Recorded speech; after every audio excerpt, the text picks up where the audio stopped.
Hello everyone, welcome back to David Let Go To Hobbies. Now, stone tumbler, it's working.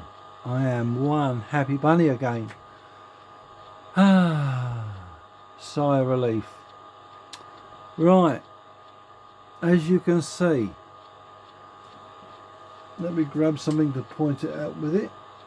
Right, I'll have a bit of dowling. As you can see, yes, it is a little bit, oh excuse me, but not as much as it was before. Oh dear, excuse me, I've got the hiccups, don't know why. Probably because I'm getting hungry. Everything's working, everything's tightened down, and yeah, everything's gone as to plan. Now, that is the stone tumbler, I think, almost complete. I mean, there's a couple of little things I've got to do, and that is flip these caps over, secure it down, just make sure everything's tight again before I leave it. And it's like anything, when you're doing anything like this, over a period of time it will work loose, but it's a good idea to check your nuts, your screws, and all the little things that you fix it down with that are still tight. Probably every 6 months, something like that.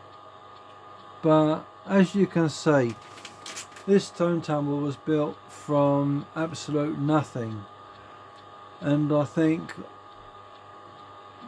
what we'll do is, once I've got my drums and everything's in place, I'll do a complete new video on what parts to get, where to get them from, what size is going to be.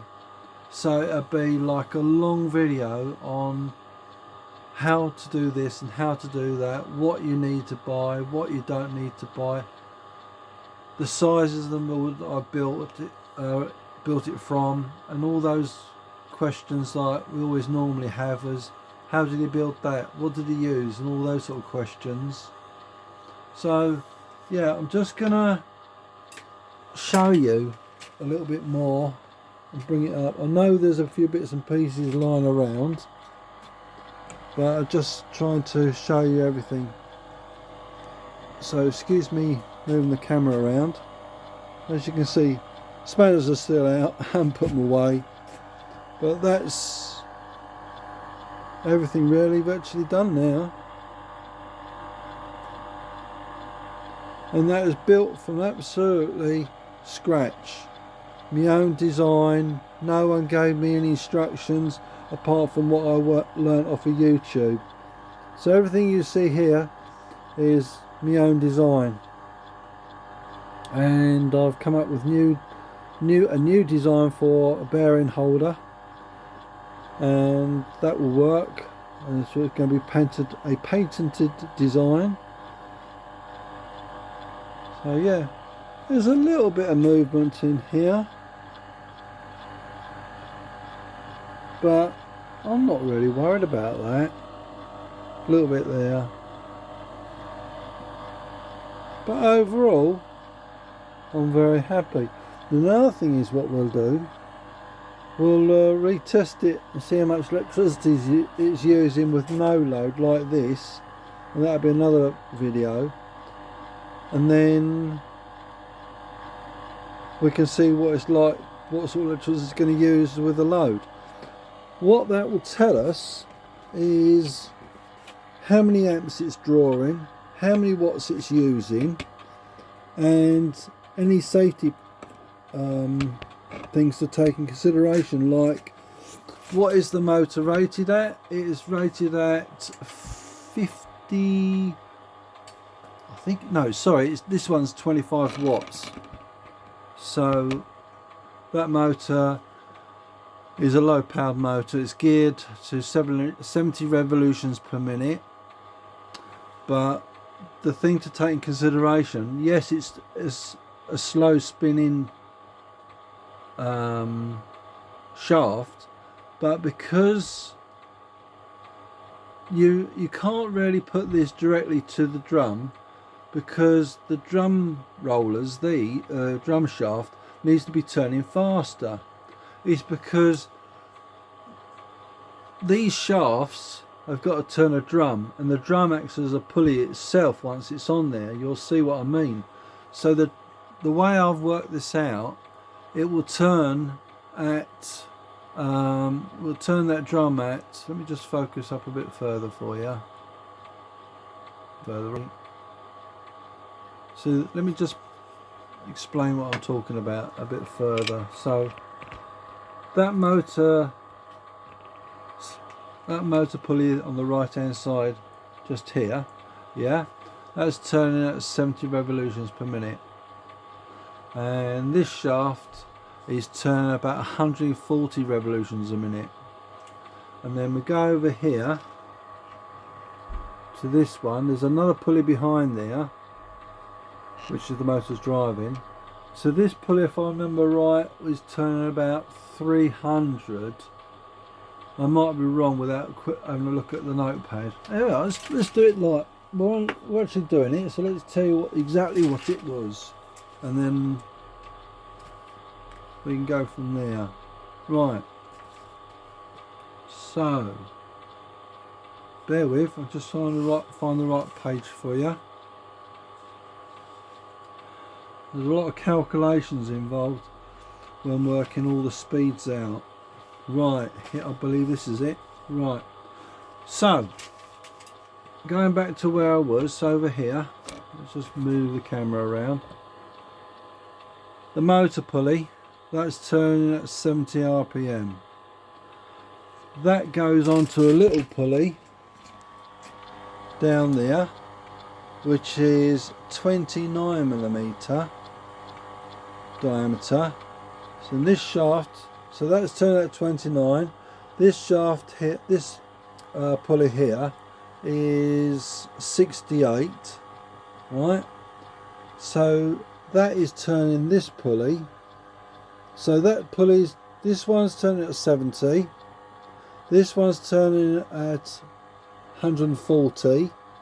Then this one's turning at 297 revolutions per minute. And then let's see where that takes it. Just bear with. So that then turns this shaft at 297.5 RPM, because the diameter of this tubing on there is 15.5mm. Then you get the drum, which is a soil pipe, which is 110mm, because you've got the end caps on, which I'd say is 2mm each, and then that becomes 114mm. So 114mm with the calculations turns out 40.45 revolutions per minute. And I think 40 revolutions per minute, oops, sorry, the camera's going walkabouts, is the perfect speed. Let's bring it back out. Is the perfect speed for your stone toe. So there you have it. We are virtually done. I'm happy with the alterations that I've made on it, and it's, yeah. Just another thing to bear in mind, I was saying about current consumption. I've put a 1 amp fuse in the motor. The motor is rated at 1.6 amps, so it's underrated. The reason why I do that is better to blow a fuse than burn the motor out. Is always what I'm trying to stress to you is, and that is, you're better off having preventive measures in place. So if the motor is drawing too many amps, it will burn, sorry, it will short out, sorry, let's get this right, it will blow the fuse because it's drawing too many amps. That way it's a safety aspect. And not only that, I'll be testing it with the power meter, so I can see how many watts it's drawing, how many amps it's drawing, and then we can be precise with our calculations. In other words, safety wise, we know what it will do, what it won't do. There's no point in trying to overload a motor, because you'll end up causing more harm than good.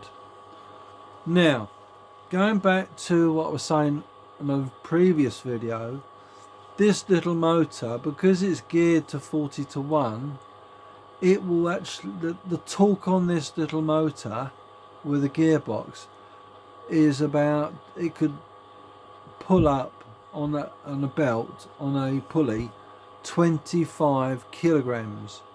So a 12 kilogram drum revolving around with stones in it is about half the load capacity of what it's capable of.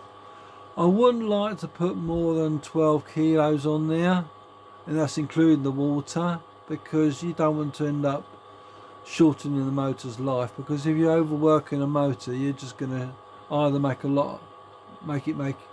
work very hard excuse me, or you could actually make the motor catch fire by overworking it and causing excess heat. And because motors get hot and we've got wood all around it, it could catch fire, and then you have a big problem. So safety is the number one factor with motors and electrics. Always be preventative. And if there's any electricians watching, I hope I've satisfied you that I've done things correctly, and I'll do my best. As I say, there's a 1 amp fuse in there. It's below the total motor consumption it can handle, but I'd rather underrate it than overrate it. And then we can test it with a power meter over in the corner there to make sure we're not drawing too many amps once it's loaded. We can do like a test of how many, like 6 pounds or a 6 pound and a 3 pound drum to give us 9 pound, or 2 6 pound drums. Excuse me. But the only other thing is, I don't know if I'm going to get 2 6 pound drums on there. I might get two 3 pound drums actually, or 6 pound and a 1.5 pound drum on there, but we'll see. That's for later on. Last thing, just a little update. I've mentioned it in a previous video, and that is drum end caps. Let me just turn that off for a minute, and you might be able to hear me a bit better. And I'm sorry if it's annoying you. Isn't that nice and quiet? Right, sorry about that. So as I was saying, the end caps, I've found a supplier. They're sending me some samples, and hopefully they'll be here either Saturday, which is Friday's today, or Monday, Tuesday next week. So I will update you on how these end caps fit and what sort of price they were. And yeah, so hopefully it'll save you a lot of money making your own drums, instead of paying about, I don't know, anything up to £20 for a 6 pound drum, a little bit less for the different sizes. So I don't know how much they are offhand. I know they're around about £12 for, I don't know, I'm not going to speculate. So last but least, if you like the video, please give us a thumbs up. Hope you did. And yeah, if you want to subscribe and see some more of these videos on DIY projects. It's not finished yet. I've just got to do the drums, and as I was saying a little while ago, and that's the next process, testing it after that, and then it's done, finally done. And then there'll be a next video after that, and that'll be showing you how it was started from scratch, a long video giving you all the details. So there we go. Now to go and face the wife. Wish me luck.